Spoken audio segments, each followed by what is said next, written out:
So I became a teacher and I almost became what I hated. So I became a teacher a few months ago and it was nice in many respects. And I gained a lot of experience and it even made me a better leader. But it wasn't what I expected it to be. Some of the kids were absolute sweethearts and awesome, and some of the kids were entirely something else. And really, for whatever reason, I I missed so many of them, but I wouldn't do it again. And it was my first teaching experience. And so I was given a coach, and she was a teacher who was has been teaching for a long time, pretty much a master teacher. And she knew how to handle the kids, and she had her own way of doing it from all those years of experience. So the kids would listen to her. And to get them to listen, a lot of times she would have to yell at them and correct the behavior. And so I was learning how to be a teacher from her. And her style of teaching was like mama bear teaching, you know. So when I came in at first, I came in with peace, and the kids saw me as someone who they felt like wasn't going to yell at them and was going to be nice to them. And it was like that for a time. And so the kids loved me at first, but eventually it kind of turned into so many of them hating me. And one kid even started a rebellion. He literally started an actual rebellion against me. And I became a teacher, and I was mentored by pretty much a master teacher. And her style was Mama Bear. And when I started, the kids saw me as a calm and peaceful teacher. And then I started to take over the classroom a little bit, and things changed. You know, they kind of saw me as the new guy, the new teacher, almost like a substitute that they could take advantage of. And some of the kids even told me that, you know, I was being way too nice to the kids. And so, you know, I got tougher with them. I got some advice from other teachers, and I started calling parents, and I started to discipline them by taking their clips and putting it down, which means you did something wrong. Eventually, I just told them, I have expectations of you. I don't see that I should be telling you guys the same thing every single day, because you guys have been here longer than I have been here and I know the rules. So I know you know the rules. And so I became strict with them. I said, go into the classroom, be quiet, sit down, or your clip is going down. And I kept to my word. And I did that because I wanted them to see that I would really do that. But then the kids complained and said that I wasn't giving them any chances and that I was being mean to them. And I heard that feedback. And so I was called to make a change. And so I started making the change.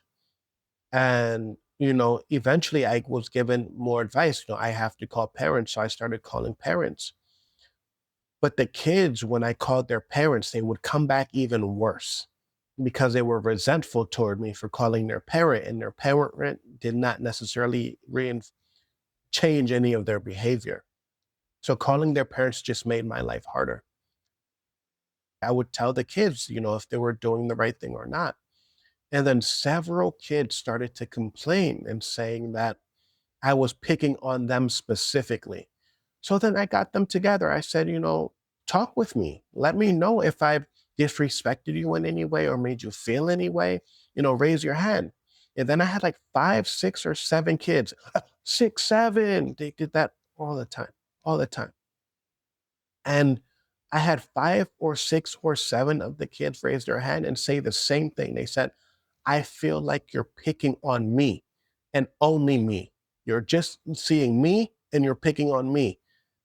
And I let them see. I said, do you guys notice what just happened? Do you notice that it's impossible for all six or seven of you to say the same thing and it's true? And then some of the other brighter students knew what I was saying. And so I learned that the kids don't listen to adults, they'll listen to their peers. And when the other kids raised their hand and said what I was making clear to them, then they started to understand a little bit like, I can't be just picking on you when all of you are saying the same thing, that I'm picking on you and just you.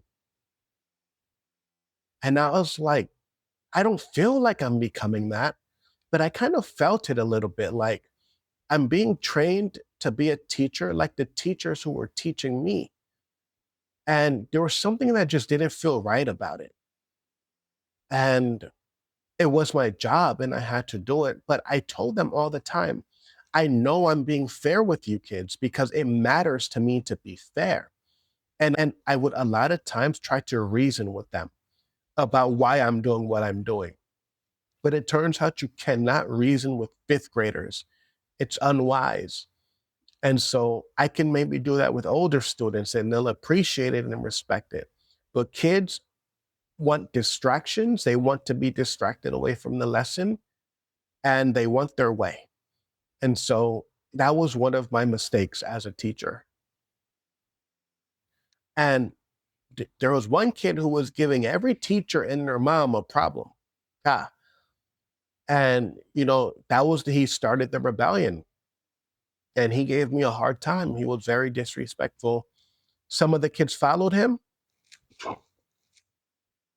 and some of the other kids just shut him down. And I observed that and I saw that.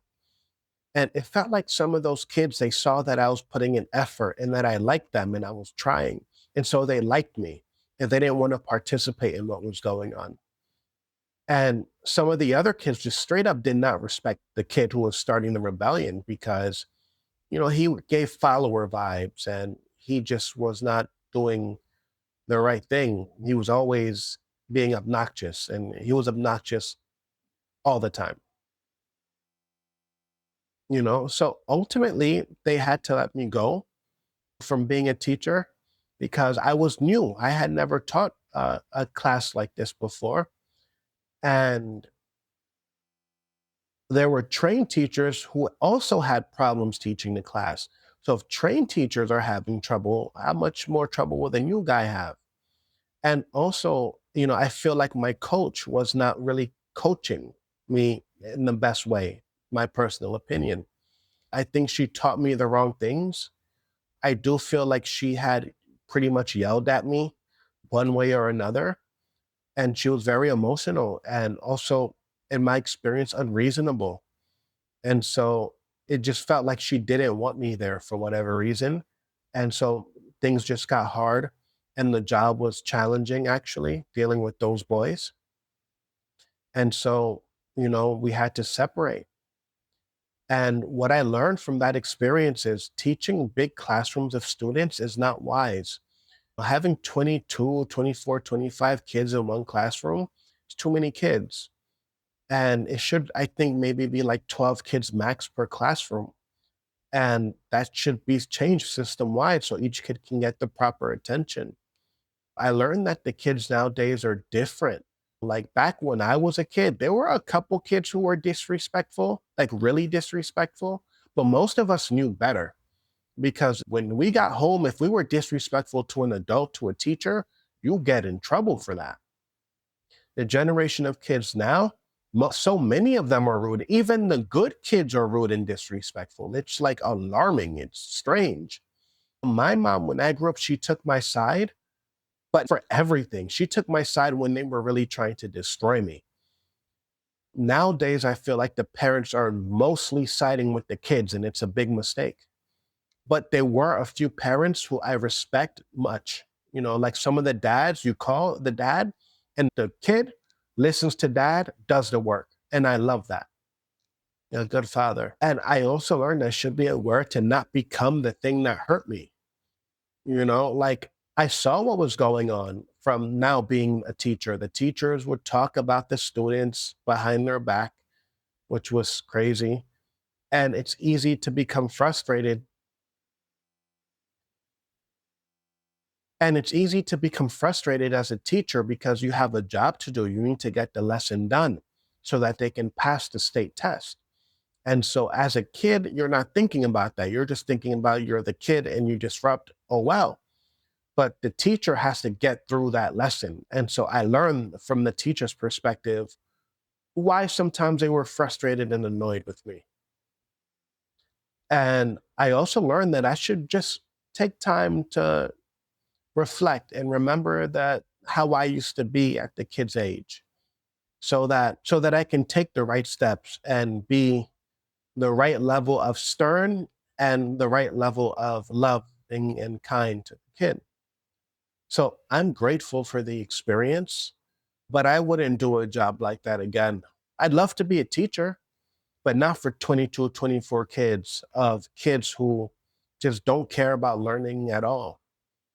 So if this resonated with you, I appreciate you being here. I'll keep sharing these King log entries as I grow and learn through life. So I'll see you in the next one. Peace.